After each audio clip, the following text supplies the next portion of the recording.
Всем привет, меня зовут Паша, и на этом канале мы говорим, обсуждаем музыку.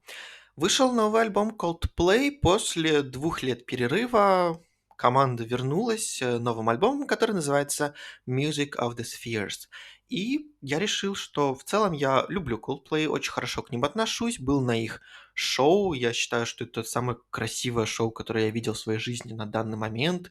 Я люблю почти всю их дискографию, почти всю, не всю, поэтому почему бы не посвятить им отдельное видео, а не запихнуть в очередные итоги года, как я делал со всеми их синглами к этой эре, потому что поговорить в целом есть о чем. Как обычно, кратенько сейчас пробежимся по всем композициям, их не так уж и много, и я дам свою оценку альбома, поэтому давайте без лишних слов поехали. И да, ремарка, как всегда, возможно, видос выйдет до того, как на территории СНГ состоится премьера альбома Coldplay. Это будет 15 октября, то есть завтра. Я снимаю это 14, потому что у меня новозеландский аккаунт Spotify, соответственно, такие вот новинки, которые выходят по часовым поясам, я имею возможность послушать где-то часов за 20 до того, как они выходят в СНГ. Поэтому у меня заранее готовы обзоры, чтобы вы знали, чего ожидать от альбома. Все у меня записано, поэтому давайте быстренько пробежимся по трек-листу.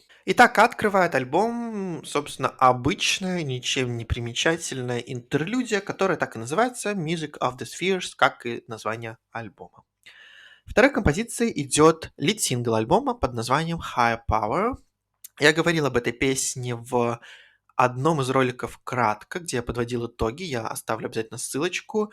В целом, не изменилось мое отношение к этой песне. Я до сих пор считаю ее слишком простенькой и слишком нацеленной на радиоформат, причем не такой радиоформат, потому что в радиоформате ничего плохого нет, не такой, над которым там подумали, как-то извернули, закрутили, а радиоформат, который сделали, ну, без особого креатива и ну, не вкладывали что-то интересное в эту песню. Поэтому, ну, так себе начало. Третья композиция под названием Humankind, и блин, ну там столько всего намешано в этих 3 минутах. Вообще непонятно, что к чему. Coldplay с их, ну, понятным инструменталом, гитара, ударные, клавишные.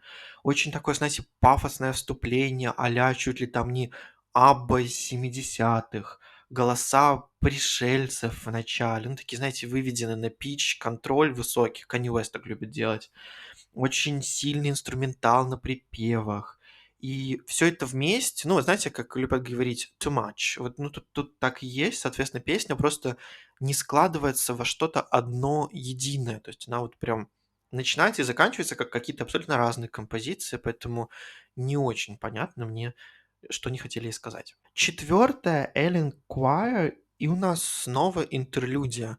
Красивая, но интерлюдия это не песня. Трек номер 5 Let Somebody Go вместе с Селеной Гомес. Я так понимаю, это будет новый сингл, который выходит вместе с альбомом. Очень красивая, приятная песня, мне в целом понравилась. На данный момент вот из 5 композиций, которые я слушал, естественно, по порядку, самая приятная, самая интересная, самая красивая. Я считаю, что переборщили с автотюном Селены Гомес. То есть, ну, понятно, не то, что Селене не нужен автотюн, естественно, но тут сделали вот таким явным, что, мне кажется, даже неподготовленное ухо может резануть. А в целом красиво, голоса сочетаются, очень деликатная такая, знаете, приятная песня, похожая на какие-то саундтреки, может, к любовному кино. Тут у меня ребятки написали, что звучит как саундтрек из третьего Шрека. Я поржал. Возможно, не знаю, но песня красивая. Мне понравилась. Шестой трек Human Heart. Тут у нас фит с Уэа Кин и Джейкоб Коллиер.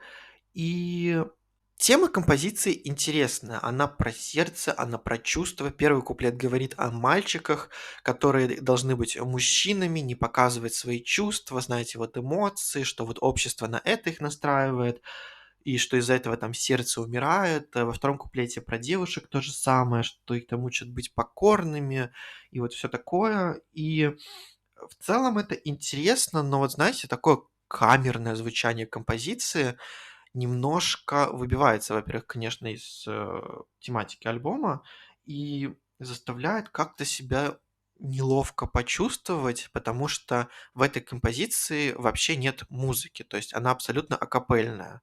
Но Это интересно, по крайней мере. То есть такая, знаете, неоднозначная композиция.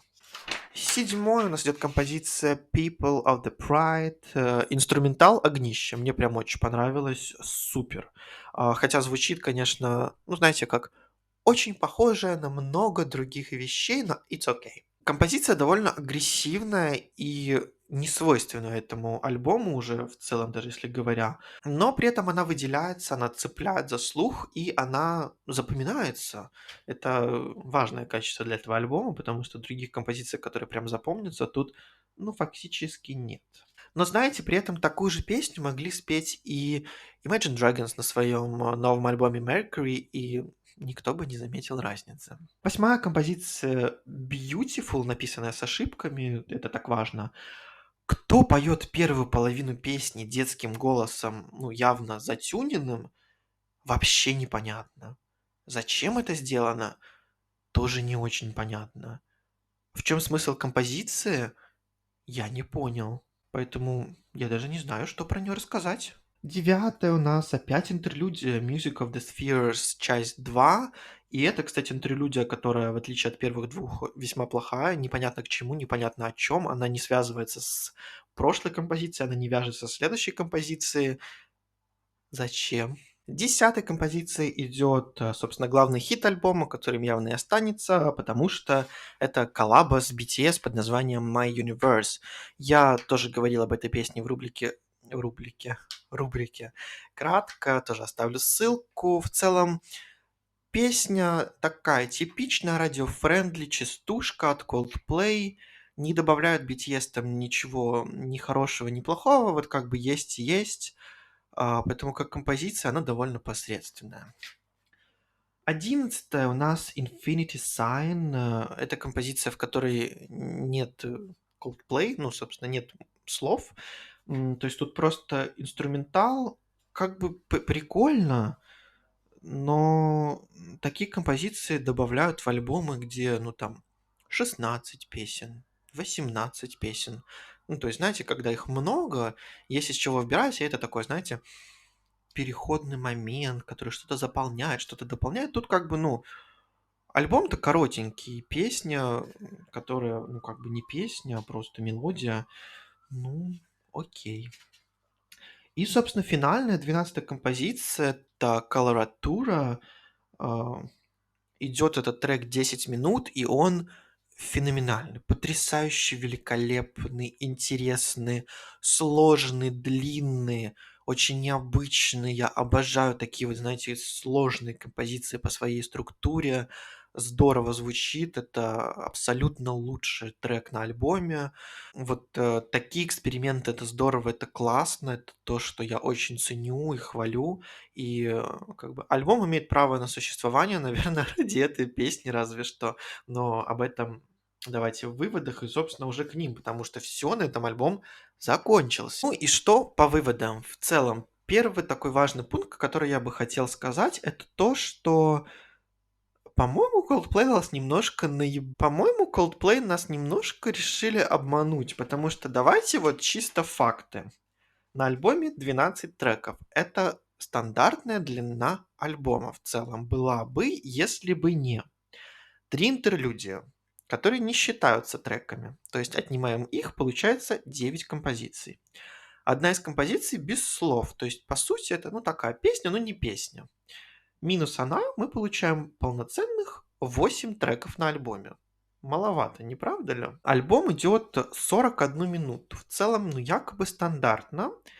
Минус 2,5 минуты интерлюдии, мы получаем 38,5 минут, из которых 10 минут занимает последняя композиция, которую если отнять, то получается 28 минут материала. А если отнять еще и песню без слов, то там материала минуты на 24. Как бы, алло, здравствуйте, Крис Мартин, а не слишком ли вы зажрались? Где музыка?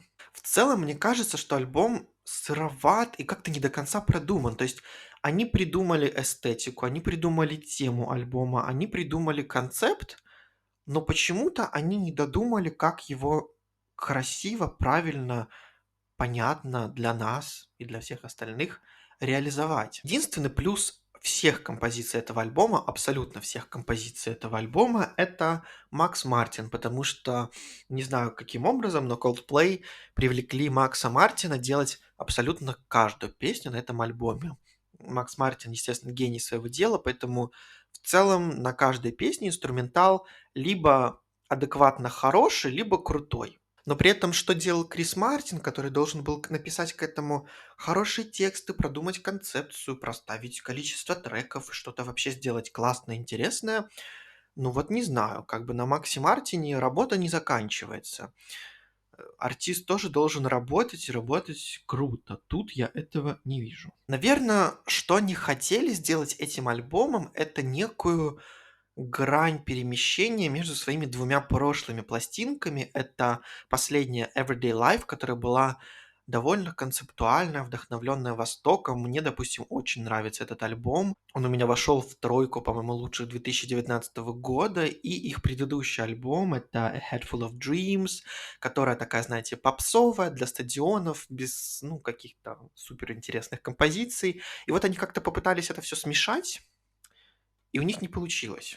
В итоге получилась какая-то, ну вот, немножко мазня, без претензий на что-то интересное, хотя в целом я вижу, что задумка была классная. Music of the Spheres, вдохновление космосом, какие-то интересные там ходы, мелодии, голоса, но в итоге это все не срослось в полноценную, концептуальную, хорошую, большую работу, поэтому, несмотря на несколько действительно классных песен, лучшими на альбоме я назову, значит, финальную композицию Coloratura, дуэт с Селеной Гомес классный и, ну, наверное, People of the Pride.